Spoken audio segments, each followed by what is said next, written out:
Alright everyone, you know what time it is. It's top tier time. That's right, it's the best of the best of the best. The characters with serious meta dominance and the ability to take tournaments left and right.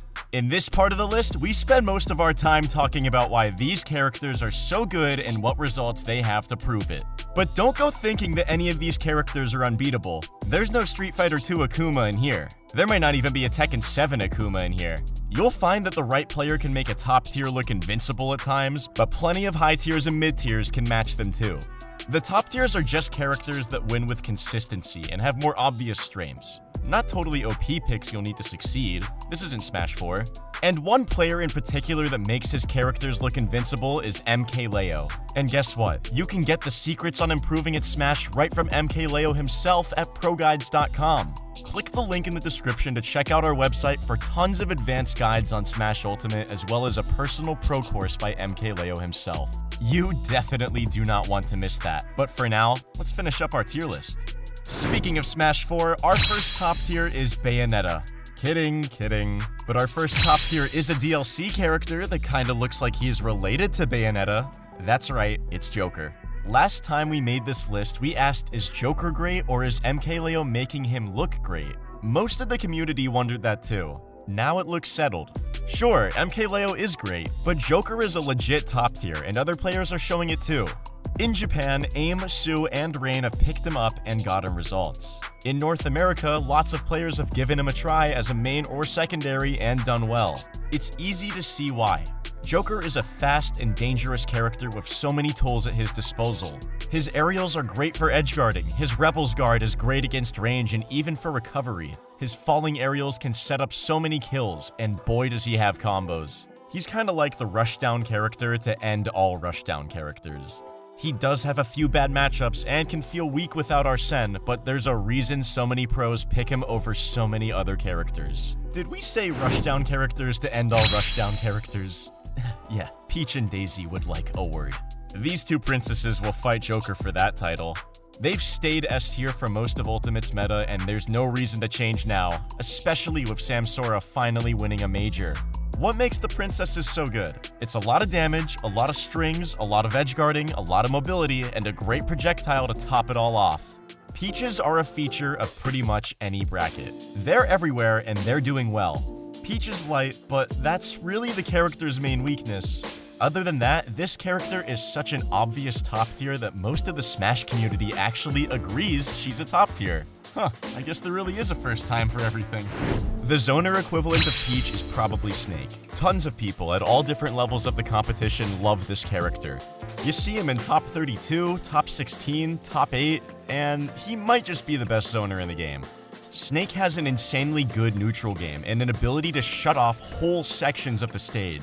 He may have the best ledge trapping in the game and the best options out of shield. His kill potential is up there too. However, Snake has trouble winning majors these days. That's mostly because he has a hard time landing, and the other top tiers really take advantage of that. So many other top tiers are either rushdown characters or characters with very good neutral. Snake is a character that has barely any losing matchups, but also doesn't have a ton of matchups he wins super hard in the top tiers. So you do see Snakes lose and win against lots of characters. It would make him tough to rank if he weren't such a popular character with such obviously good tools and players behind him. Nowadays, he's a pretty clear top tier. Though, Snake might not be the only zoner. Palutena can zone too. But at the high level, Palutena is more about combos and aerial pressure than about landing explosive flames. Palutena is just good all around and one of the most frustrating characters to fight in Ultimate. I mean, seriously, just search Palutena on Twitter and you've got enough sodium to open a Slim Jim franchise. Palutena is so frustrating because she's so good, and because she has so many multi-hits that it feels like you're in hit stun for days. God, I'm getting mad just thinking about this. This character has a good tool for just about every situation and has some great hitboxes. Palutena doesn't have much trouble in neutral or advantage, and has some good tools to get out of disadvantage too. Her main weakness is when she's really on the back foot, getting comboed or harassed, but she makes up for that with everything else, and ends up being another popular top tier. Palus are pretty much everywhere! Thanks, Snairo. If there's another good all-around character with tons of mains, it's Wolf O'Donnell. Wolf is looking a bit rough after nerfs and meta changes, and even more with Zackray and Tweak dropping him. That means no top 10 players focusing on him. But that doesn't mean Wolf isn't the strongest Irish character to ever set foot in Smash. Wolf still has an all-around great kit and very few bad moves. Most of Wolf's moves have disjoints on the level of the Swordies on top of reliable combos and kill setups. And there are players still making the most of that kit, like Larry Lurr, Jackal, Komorikiri, and Wizrobe, whenever he decides to play Ultimate. So Wolf did drop off a little, but not out of top tier. It's more like he dropped from being one of the 3 most picked and most hyped characters to one of the 10 most picked and hyped characters. Still pretty good. It's a weird world where Fox isn't the most popular space animal right out of the gate, but honestly, he's always had close competition in between Falco and Wolf. In this game, the competition is as close as ever, with Wolf and Falco both being strong and popular picks. Of the 3, Fox is the one that plays closest to the legacy of the Spaceys. That basically means he has super hype rushdown with tons of combos and tech chases. Fox has pretty much the same key strength he's had in every game: speed. This dude is an ace pilot, but he might be an Olympic sprinter too. Speed is super valuable in Ultimate and helps with pretty much everything, so Fox is in a good spot. His main problem is that he falls so fast that he's super easy to combo despite being a light character. That means Fox can lose stocks as quickly as he can take them. But he's got a lot of great options to bust out of trouble, like Neutral Air or Shine. That means Fox is surprisingly good at the comeback, as Light's shown us. So even though Wolf is doing well, Fox hasn't fallen out of step with his foil. And Fox is looking better as the meta advances and speed and falling aerials look even more valuable. In early Ultimate, Fox wasn't even the most iconic glass cannon in the game. That honor belonged to Pichu. When Pichu was strong, he was overwhelming in every sense. Tons of people played him at pretty much every level, and he might have gotten optimized faster than anyone else. With time and with some big nerfs, this baby rat has fallen off a little.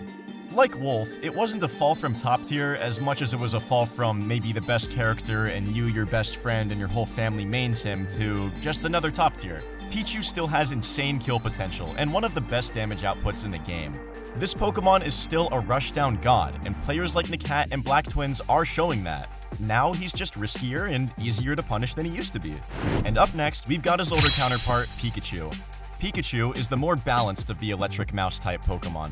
Pikachu still has a lot of combo potential and likes to fight up close, but Pikachu can also use its Thunder Jolts more freely. That means Pikachu has a bit more zoning and range potential than Pichu and a more versatile neutral. Pikachu's up special also has a hitbox, giving it a great movement option.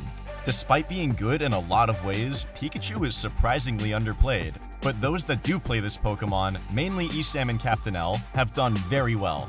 Pika's only big flaw is trouble killing opponents that have really good recoveries. Pika is a great edgeguarder, but lots of really good characters are hard to edgeguard.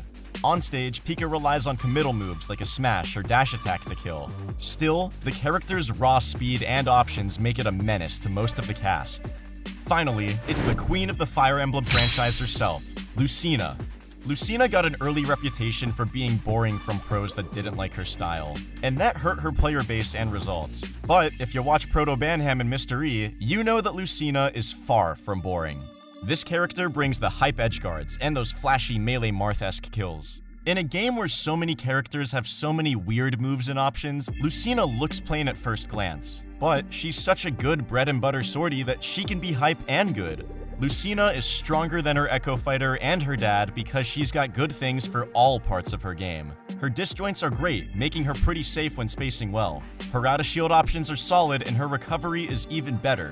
Her base stats and frame data are good too. She's got moves that can poke, pressure shield, get kills, and start combos. Basically, she's every bit as awesome as she was in Awakening, even if she's every bit as by the book too.